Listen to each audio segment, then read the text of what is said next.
আমাৰ এই অনুষ্ঠান পৰিৱেশন চাম বুলি অতি আগ্ৰহে ৰৈ আছে। এইখিনিতে মই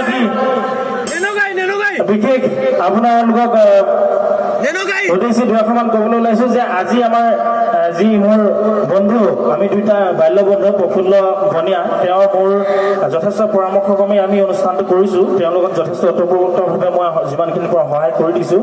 প্ৰথম কথা হ'ল, আজি আমাৰ 1973 চনত প্ৰতিষ্ঠিত হোৱা আমাৰ মোৰ এই অতি মৰমৰ উপজা গাঁওখনে আজি 47তম জন্ম জয়ন্তী তাৰ পাছতে আজি হৈছে আমাৰ শিল্পী দিৱস। লগতে বন্ধু প্ৰফুল্ল বনিয়াৰ আজি ৫ম বিবাহ বাৰ্ষিকী। তেওঁৰ পৰিয়াললৈ মই আন্তৰিক অভিনন্দন জ্ঞাপন কৰিছোঁ। তেওঁৰ সংসাৰ সুখৰ হওক। সকলোলৈকে আন্তৰিক অভিনন্দন জনাই মই আজি মোৰ গীতৰ হৈ আগবঢ়াইছোঁ। জয়গতে মই যিকেইটা গীতৰ জৰিয়তে মোক অসমবাসী ৰাইজে চিনি পাইছিলে, মই নিজৰ গীত গীতি গাই লৈছোঁ। তাৰপিছত আপোনালোকৰ অনুৰোধ মই পিছৰ বাকী গীত গাম। হেল্ল', এইখিনি অকণমান সময় গগৈ পাক বিচাৰিছোঁ। আমি গগৈ সম্বৰ্ধনা জনাব বিচাৰিছোঁ। আৰু প্ৰফুল্ল বনিয়াই গগৈ এখনি গামোচাৰে সম্বৰ্ধনা জনাইছে। আপোনালোকে একেলগে হাত চাপৰিটা মাৰক। ধন্যবাদ।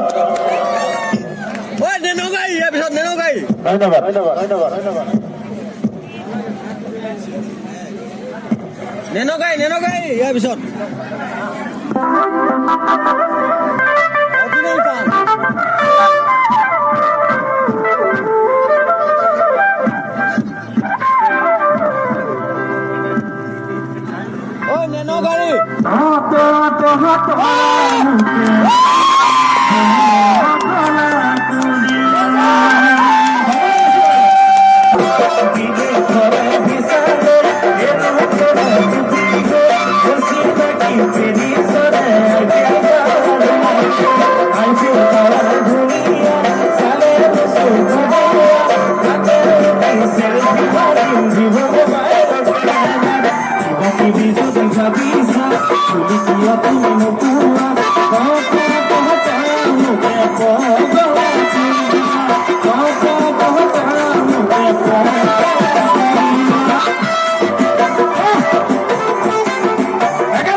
ঠাণ্ডা হৈ আছে, কেনেকৈ হ'ব ঠাণ্ডা হ'লে?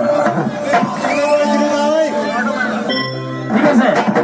এইবাৰ মোৰ কাগজমান ভালটোৰ এটি গীত গাইছোঁ ছোৱালীসকলে বেয়া নাপাব দেই যিসকল টাউনৰ পৰা আহিছে টাউনীয়া ছোৱালীক লৈ ঘূৰি গীত দিম টাউনৰ ছোৱালীক লৈ এটি গীত গাইছিলোঁ মই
আজিকালি ছোৱালীবিলাকে আইবুল লিপষ্টিক বেছিকে লয় নে নলয় বাৰু আৰু লগত কি লয় mobile phone any time mobile ফোনটো লগত থাকেই ৰাতি 12 বজাত 1 বজাত মোবাইল ফোন লগত থাকিবই গতিকে মই কি বুলি লিখিছিলোঁ ওই আইবুল লিপষ্টিক লোৱা দিও ভৰি জানা ওই মোবাইল ফোন তই নলবিও ভৰি জানা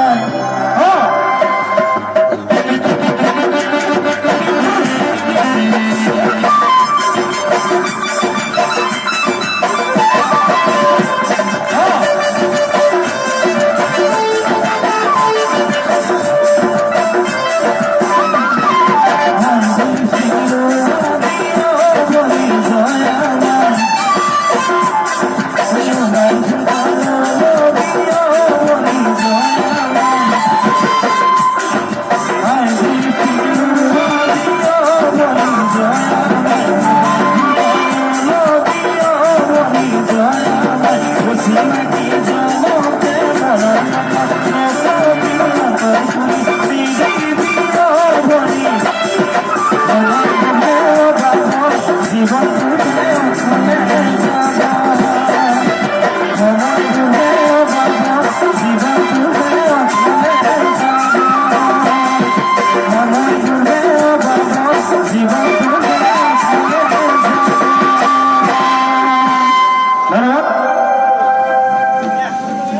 এই বছৰ এটি গীত আছিল, এইটো গীত যাব লাগিবনে?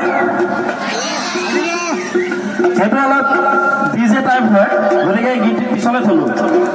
এই গীতটি মই লাষ্টত গাম, এই নতুন গীতটি আপোনালোকে আপুনি শুনিছে। এতিয়া এটি থলুৱা বিহু গাওঁ, সকলোৱে নাচিব লাগিব।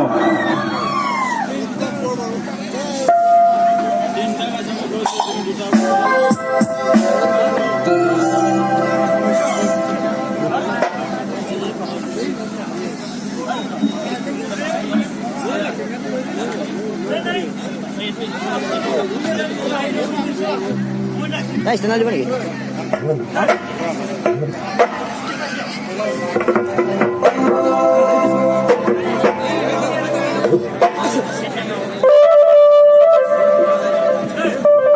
ভিডিঅ' কেইটা মোক দিব পাৰিবা নেকি? কি চিম তোমাৰ? Oh, zero. Ini kena kau di mana ini? মোৰ মানে চাৰ্জ কম আছে মোবাইলত। ক'ত ঘৰ তোমাৰ? Oh, ini dah.